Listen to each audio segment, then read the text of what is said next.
अस्सलाम वालेकुम students, learners, friends.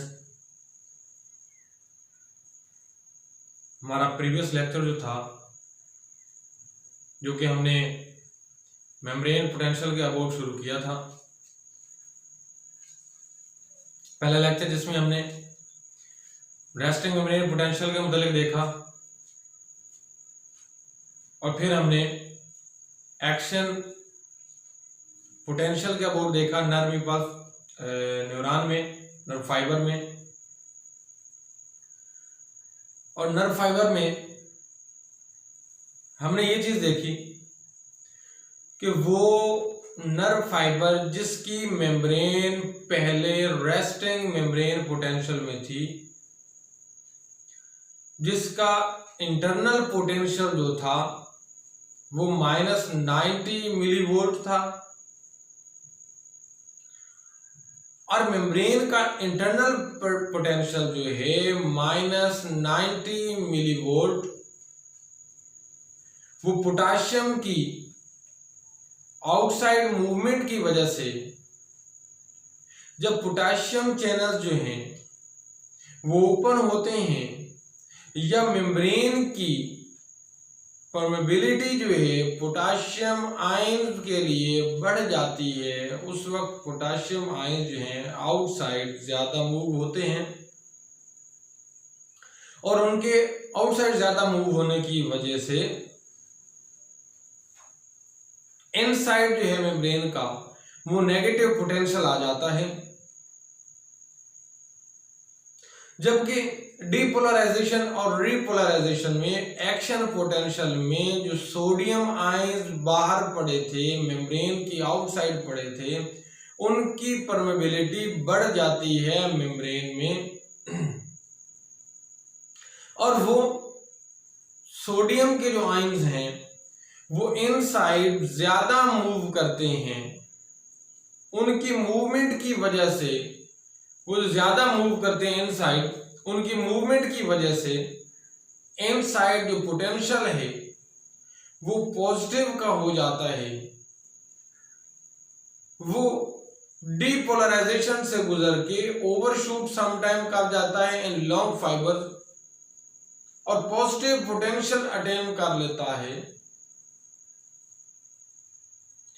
वो जो पॉजिटिव पोटेंशियल अटेन करता है इसको फिर रिपोलराइज किया जाता और दोबारा रेस्ट में लाया जाता। अब इससे पहले कि मैं आगे बढ़ूं, तो जो लोग मेरे चैनल पे जाफर्स बायोलॉजी पे नए आए हैं और उन्होंने अभी तक चैनल को सब्सक्राइब नहीं किया है, तो उसको सब्सक्राइब करें, बेल आइकन को प्रेस करें, ताकि मेरे आने वाली हर वीडियो का नोटिफिकेशन आपकी मोबाइल स्क्रीन पर हो। और अगर आप लोगों को लेक्चर पसंद आए, वीडियो पसंद आए, तो उसको लाइक और शेयर करना मत भूलें। तो मैं बात कर रहा था कि एक्शन पोटेंशियल जो है उसमें सोडियम आयंस की इनसाइड मूवमेंट होती है। उनकी इनसाइड मूवमेंट की वजह से इनसाइड जो है वो पॉजिटिव पोटेंशियल छा जाता है, पॉजिटिविटी छा जाती है। उस डीपोलराइजेशन के नतीजे में वो पॉजिटिविटी इनसाइड छा जाती है, फिर उसको रिपोलराइज किया जाता है। मतलब ये कि जब तक वो डीपोलराइज रहता है तब तक वो पोटेंशियल ट्रेवल करता है, तब तक वो कम्युनिकेशन कंडक्ट होती है, एक मेम्ब्रेन के थ्रू, एक नर्व फाइबर के थ्रू, एक न्यूरॉन के थ्रू, उसके एक्सॉन के थ्रू दूसरे न्यूरॉन के लिए। और जब तक ये रिपोलराइजेशन नहीं होती, मतलब जो डीपोलराइजेशन हुई थी, इंटरनल साइड पॉजिटिव चार्ज छा गया था सोडियम आयंस की मूवमेंट की वजह से, वो जब तक रिपोलराइज नहीं होती तब तक न्यू जो नर्व इंपल्स है, न्यू जो कंडक्शन है, न्यू जो नर्व कम्युनिकेशन है, वो स्टार्ट उस न्यूरॉन में नहीं होगी, उस न्यूरॉन में स्टार्ट नहीं होगी। और ये सोडियम आयंस मूव करते हैं आउटसाइड से इनसाइड की तरफ, और इनके आने की वजह से क्या होता है, पॉजिटिव पोटेंशियल छा जाता है। ये 1 से 2 गुना नहीं होते, ये 2 टाइम्स इनकी तादाद नहीं बढ़ती है। कुछ बुक्स में लिखा गया कि राउंड अबाउट 8 टाइम्स इनकी जो मूवमेंट है सोडियम आयंस की, वो इनसाइड बढ़ जाती है ताकि उस मेम्ब्रेन को डीपोलराइज किया जा सके, उस मेम्ब्रेन को डीपोलराइज किया जा सके, उसको एक्शन पोटेंशियल में लाया जा सके। अब ये जो मेम्ब्रेन का पोटेंशियल स्टार्ट होता है, ये चेंज होना स्टार्ट होता है, ये नर्व मेम्ब्रेन के कहां से स्टार्ट होता है? क्या अगर हम ये कहें कि ये पोटेंशियल ये सिर्फ नर्व फाइबर की जो है उसके एक्सॉन के एक सिरे से शुरू होगी, या उस न्यूरॉन के वो एक सिरे से शुरू होगी और दूसरे सिरे तक चलती जाएगी? क्या ऐसा पॉसिबल है? या फिर ऐसा भी है कि ये अगर न्यूरॉन है, फर्ज किया ये एक न्यूरॉन फाइबर है, नर्व फाइबर है, तो इस नर्व फाइबर के लाजमी बात है कि वो स्टिमुलस इसे इस साइड से मिलेगा तो ये इधर ट्रेवल करेंगी, या फिर इस साइड से मिलेगा तो वो इधर ट्रेवल करेगी। मतलब ये कि एक सिरे से मिलेगा तो दूसरे सिरे की तरफ जाएगी, एक किनारे से मिलेगा तो दूसरे किनारे की तरफ जाएगी, ये जरूरी है। तो क्या स्टिमुलस, मैं ये पूछता हूं, क्या ये स्टिमुलस इतना सियाना है कि उसको पता है कि वो नर्व फाइबर के जानता है, और वो जानता है कि नर्व फाइबर के एक सिरे से पोटेंशियल जो है वो मैंने क्रिएट करवाना है, एक सिरे से मैंने नर्व फाइबर की मेम्ब्रेन को स्टिमुलेट करवाना है ताकि वो दूसरे सिरे तक आराम से चलती जाए। वो स्टिमुलस बहुत सियाना हो गया। अब अगर वो स्टिमुलस, मैं ये कहना एक्चुअली मैं बात ये कहना चाह रहा था कि वो स्टिमुलस तो कहीं से भी नर्व फाइबर पे स्टिमुलेट कर सकता है, वो अपनी कम्युनिकेशन कहीं से भी स्टार्ट कर सकता है। तो फिर ये जो हमारे माइंड में है कि वो यहां से शुरू होगा इधर चला जाएगा, यहां से शुरू होगा तो इधर चला जाएगा, एक सूर्य से शुरू होगा, नहीं, वो स्टिमुलस कहीं से भी आ सकता है। मतलब ये कि ये नर्व फाइबर है तो स्टिमुलस दरमियान से भी आके स्टिमुलेट कर सकता है नर्व फाइबर को। ये जरूरी नहीं कि वो एक साइड से शुरू हो और दूसरे सिरे तक चला जाए, वो दरमियान में भी आके स्टिमुलेट कर सकता है, और दरमियान में भी वो मेम्ब्रेन जो रेस्ट में पड़ी थी उस मेम्ब्रेन पे आके स्टिमुलेट करेगा और उसे एक्शन पोटेंशियल में लाएगा, उसका पोटेंशियल चेंज करेगा, उसके अंदर सोडियम आयंस की मूवमेंट करेगा, सोडियम गेट्स को ओपन करेगा, वोल्टेज सोडियम गेट्स जो है वो उनको ओपन करेगा, सोडियम अंदर आना शुरू हो जाए। अब अगर वो दरमियान से शुरू होता है, स्टिमुलस स्टिमुलेट करता है दरमियान से, तो वो किस जानिब नर्व इंपल्स ट्रैवल करेगा? अगर यहां से शुरू करता है तो क्या वो नर्व इंपल्स इस जानिब ट्रैवल करेगा? क्या वो नर्व इंपल्स इस जानिब ट्रैवल करेगा? मतलब ये कहना चाहता हूं कि वो क्या नर्व इंपल्स एक जानिब ट्रैवल करेगा तो दूसरी जानिब तो रह जाएगी। मतलब ये कि यहां पे उसने नर्व इंपल्स पैदा हुई और पैदा होने के बाद वो स्टिमुलस ने यहां पे आके स्टिमुलेट किया, एक्शन फॉर डिपोलराइजेशन यहां से शुरू हुई और ये डिपोलराइजेशन यहां पे चलती गई, यहां पे चलती गई। अगर हम कहें कि एक साइड पे दूसरी साइड पे नहीं होती तो फिर मैं क्या कहूंगा, वो इधर चलती जाएगी तो आगे तो दूसरा न्यूरॉन आ जाएगा, वो उसमें ट्रेवल करेगी, फिर और न्यूरॉन आ जाएगा, फिर उसमें ट्रेवल करेगी, फिर और न्यूरॉन आ जाएगा, उसमें ट्रेवल करेगी। ये हिस्सा उस न्यूरॉन का बच जाएगा अगर वो एक सीमत में ही ट्रेवल करेगी। तो ऐसा कैसे पॉसिबल है कि एक नर्व फाइबर जहां पे नर्व इंपल्स जनरेट हो रही है वो आधे हिस्से को तो पहुंचे, आधे हिस्से को ना पहुंचे? ये कैसी नर्व कम्युनिकेशन होगी, ये कैसी न्यूरॉनल कम्युनिकेशन होगी कि वो आधे हिस्से को जाए और आधे हिस्से को ना जाए?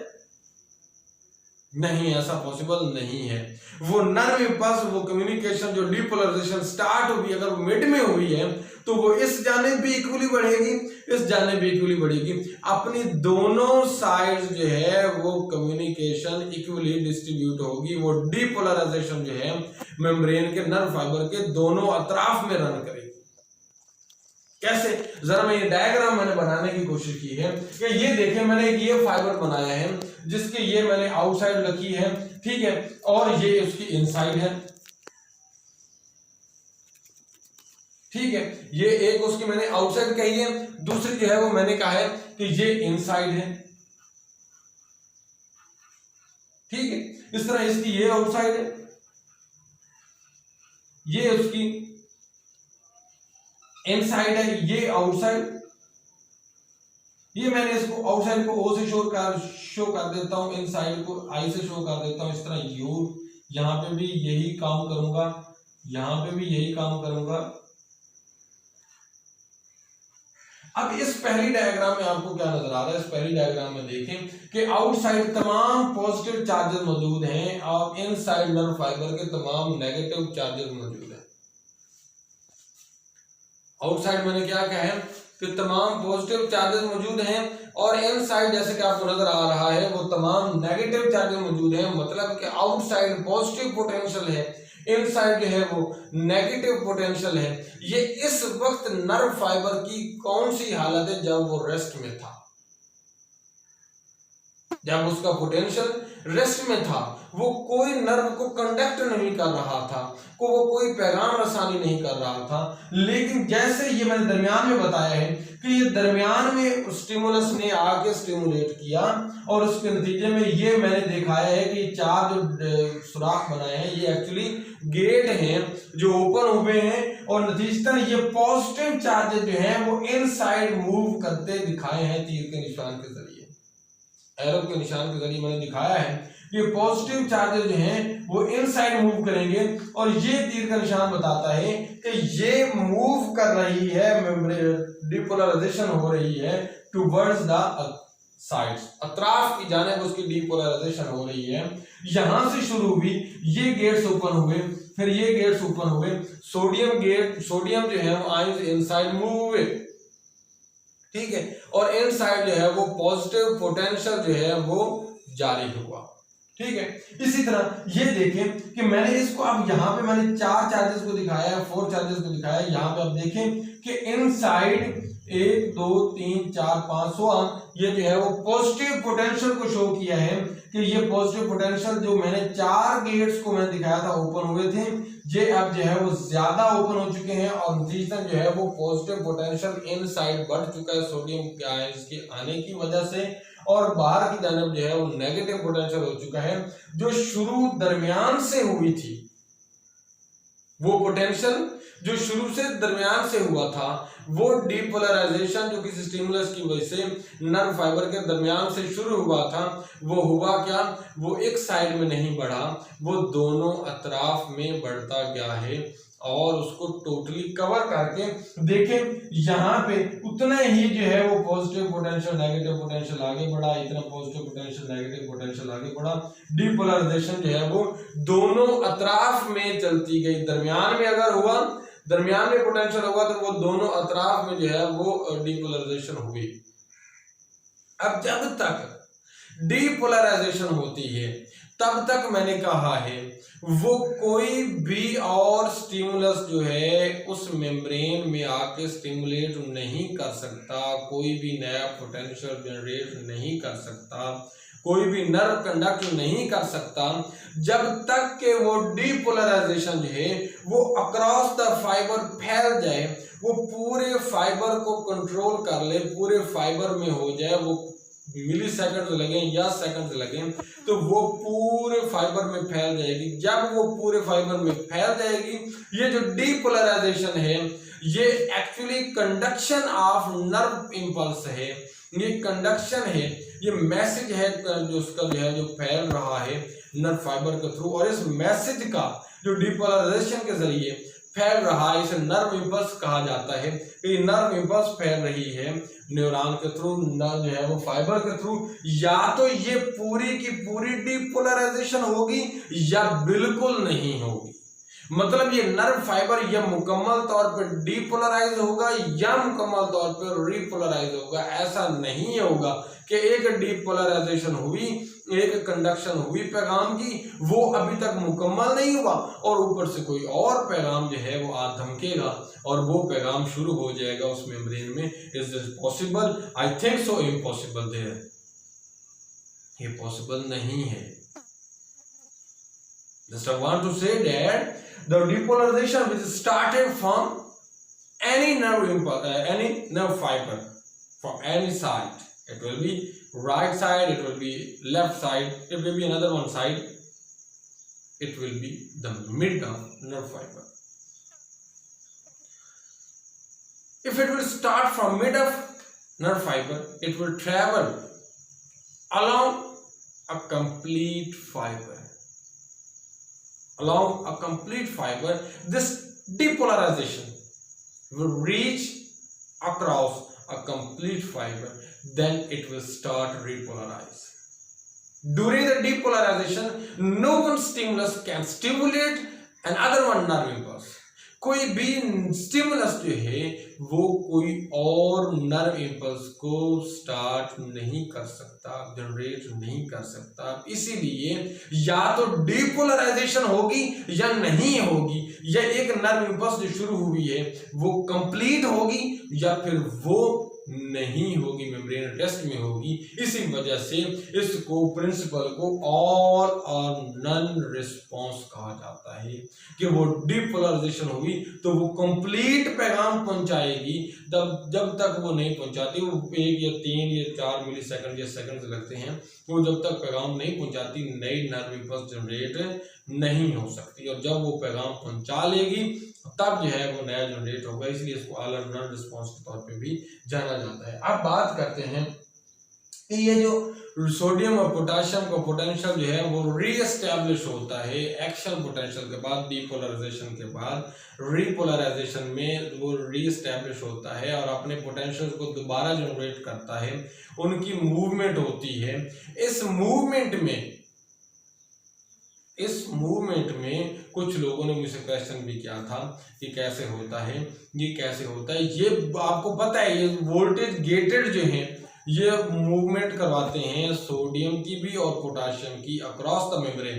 लेकिन मैंने उस वक्त भी कहा था कि इनकी मूवमेंट जो है वो एटीपी की वजह से होती है, इनको जो एनर्जी चाहिए होती है वो एटीपी की वजह से होती है, एडिनोसिन ट्राइफॉस्फेट की वजह से होती है। मतलब मैं ये कहना चाहता हूं कि जब तक मेम्ब्रेन में पोटेंशियल जो है वो जनरेट होता रहेगा, जब तक मेम्ब्रेन में नर्व कंडक्शन होती रहेगी, मतलब वो मेम्ब्रेन जो रेस्ट में थी वो तो रेस्ट में थी, जैसे उसने अपना पोटेंशियल जनरेट किया, जैसे उस मेम्ब्रेन ने उस नर्व इंपल्स को कंडक्ट करना शुरू किया तो क्या हुआ, जिसमें एटीपी ज्यादा जो है वो रिक्वायर थी, इट मीन है कि बॉडी का मेटाबॉलिज्म जो है वो राइज कर जाएगा और उस मेटाबॉलिज्म राइज करने की वजह से हीट प्रोडक्शन बढ़ जाएगी, उसकी वजह से एटीपी ज्यादा जनरेट होगी।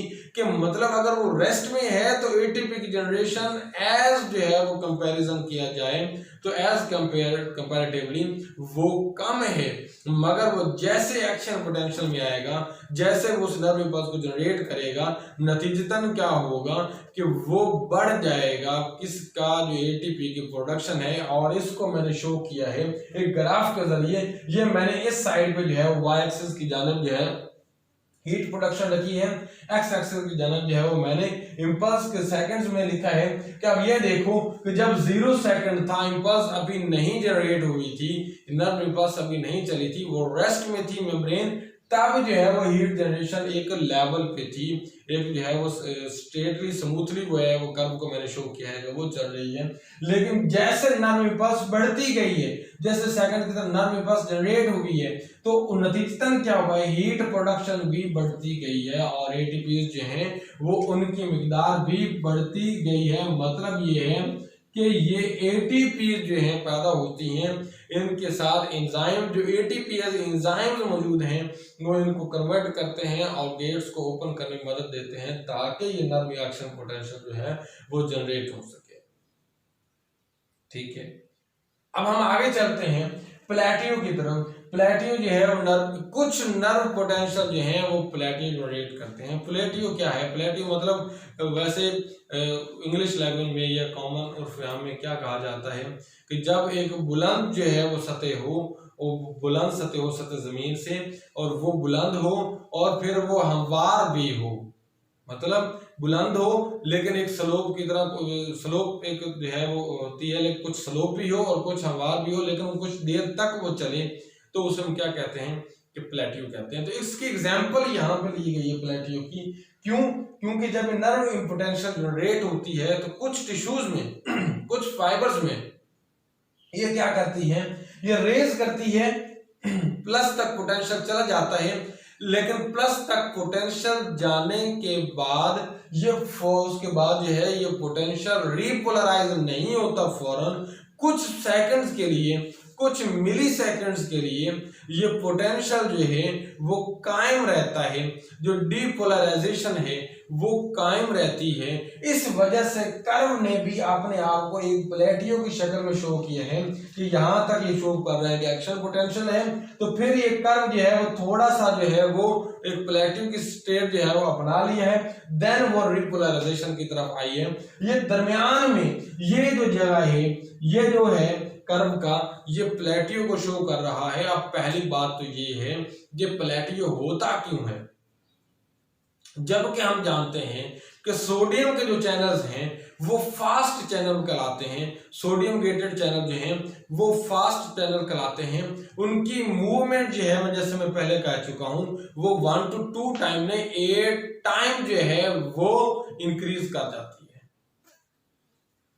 अब इनकी वजह से तो प्लेटियो नहीं ना होगा, ये तो इनकी मूवमेंट इतनी तेज है कि प्लेटियो की वजह से नहीं होगा। फिर किसकी वजह से ये ज्यादा होगा कि कैल्शियम चैनल्स जो मौजूद हैं उनको, वो मौजूद है, नर्व एक्स्ट्रा पोटेशियम इन्वॉल्व है, लेकिन वो स्लो चैनल्स के नाम से जाना जाता है, वो बहुत स्लो मूवमेंट होती है उनकी वजह से वो ये कहा जाता है कि उनकी स्लो मोशंस की वजह से ये प्लेटियो जनरेट होता है। और ये ज्यादा किस में, हार्ट के टिश्यूज में, कार्डिक टिश्यूज में ये प्लेटियो जो है वो ज्यादा जनरेट होता है।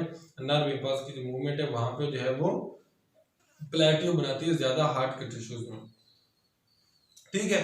दूसरा ये फैक्टर भी कहा गया है कि पोटेशियम जो चैनल्स हैं वो भी जब सोडियम चैनल्स, जब सोडियम आयंस मूव करते हैं, डीपोलराइजेशन होती है, तो डीपोलराइजेशन के बाद रीपोलराइज होने के लिए कुछ टाइम लेता है कौन, पोटेशियम के चैनल जो हैं वो रीपोलराइज होने के लिए, और वो कोई मिली सेकेंड्स में है, वो 3 या 4 मिली सेकेंड में है, तो पोटेंशियल जनरेट होने में जो है वो हेल्प लेता है। बहरहाल ये था जनाब नर्व एक्शन पोटेंशियल पे मैंने जो बाकी मादा कुछ मवाद था आप लोगों के लिए, आई थिंक एनफ है। तो ये लेक्चर 2 में मैंने ये प्रेजेंट किया। अगर आप लोगों को ये लेक्चर पसंद आया तो इस वीडियो को लाइक करें और दोस्तों के साथ शेयर करना मत भूलें।